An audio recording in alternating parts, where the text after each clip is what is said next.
नमस्कार। कार्तिक महात्म्य 18वां अध्याय।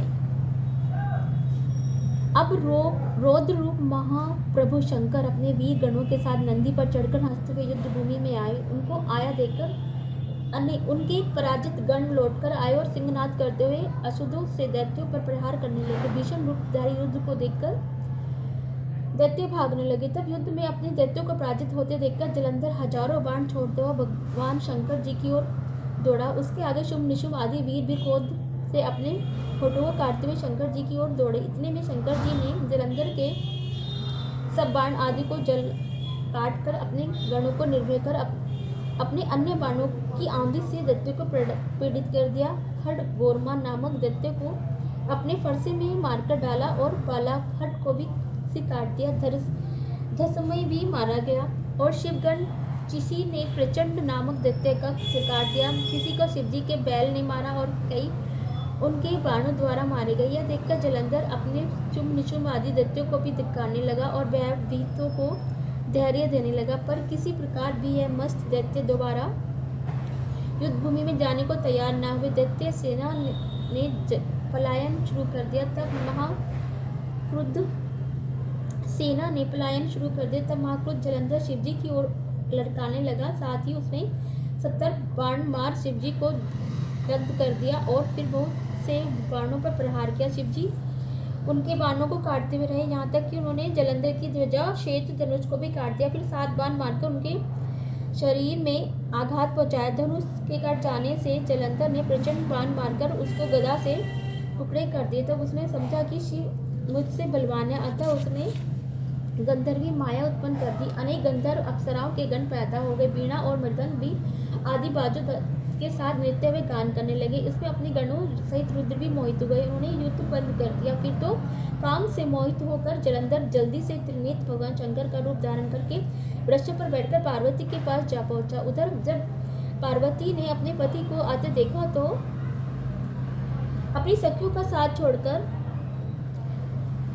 छोड़ दिया और आगे आई। पार्वती जी को देखकर कामधु जलंधर का वीर्य पतन हो गया और उसके पवन से वह जड़ भी हो गया। गौरी ने उसे दानव समझा और अंतर्ध्यान होकर उत्तर की ओर मानस कर चली गई। वहाँ पार्वती जी को देखकर जलंधर फिर शिवजी की ओर दौड़ा।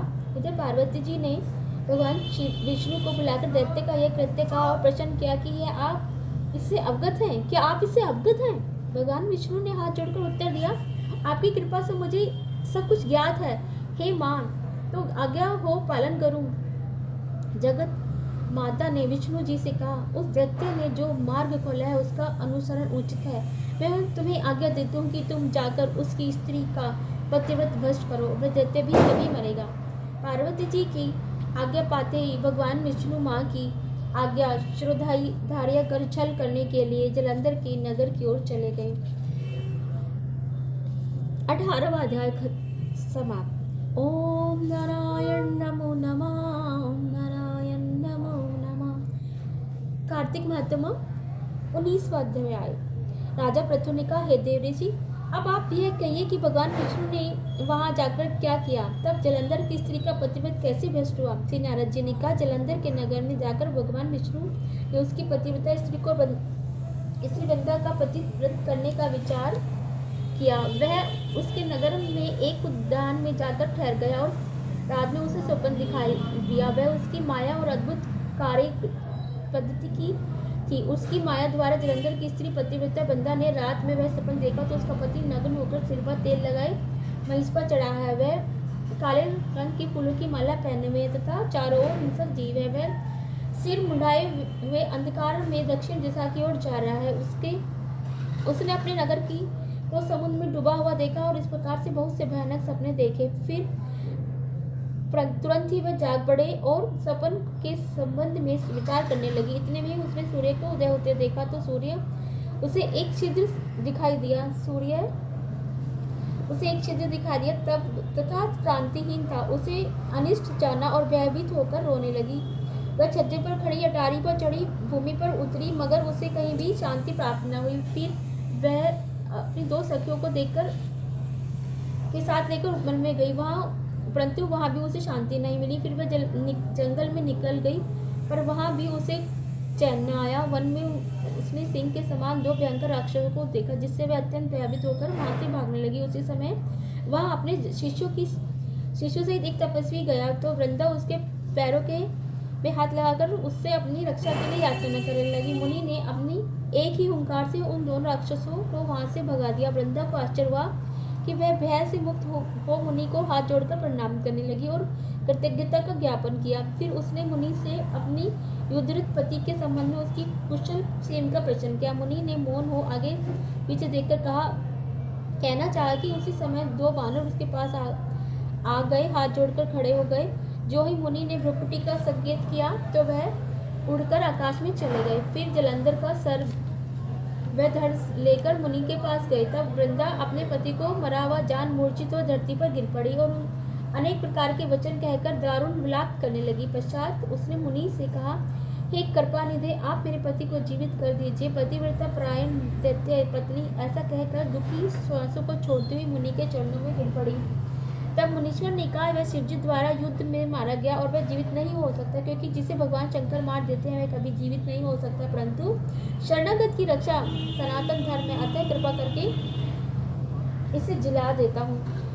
श्री नारद जी कहते हैं कि मुनि साक्षात विष्णु थे, जिन्होंने कि यह सब माया फैलाई थी, परंतु वृंदा के पति को जीवित करके अंतर्ध्यान हो गई। जलंधर ने उठकर वृंदा का आलिंगन किया और उनका मुंह चूमा। वृंदा भी पति को जीवित देखकर बहुत खुश हुई। अब तब हुई जब बातों को सपन समझा। पश्चात वृंदा साकाम हो कुछ दिन तक अपने पति के साथ विहार करती रही। एक दिन उसे संभोग काल के अंत में भगवान विष्णु को पहचान लिया। तब वह उसे ताड़ित करती हुई बोली, हे परस्त्री से गमन करने वाले विष्णु, तुम्हारे शील का धिक्कार है। मैंने जान लिया है कि वह मायावती तपस्वी तुम ही थे। हे राजन, ऐसा कहकर परम क्रुद्ध हो पतिव्रता ने अपने तेज को प्रकट करते हुए श्राप दिया। जो तूने अपनी माया से 2 राक्षस मुझको दिखाए थे, वही दोनों राक्षस किसी समय तुम्हारी भी स्त्री का हरण करेंगे और उनके विरह में दुखी होकर तुम वानरों की रक्षा से वन में भ्रमण करोगे। यह सर्वेश्वर जो इस समय तुम्हारा शिष्य बना हुआ है, वह वहां पर तुम्हारा साथी रहेगा। ऐसा कहकर पतिव्रता वृंदा भगवान विष्णु के लाख मना करने पर भी अग्नि में प्रवेश कर गई। ब्रह्मा आदि देवता आकाश से उनका प्रवेश देखते रहे। वृंदा के शरीर का तेज भी पार्वती जी के शरीर में चला गया और आकाश में जय जयकार होने लगी। पतिव्रत धर्म के प्रभाव में वृंदा ने मुक्ति प्राप्त की। 19वां अध्याय खत्म। ओम नारायण नमो नमः, ओम नारायण नमो नमः। हरि ओम।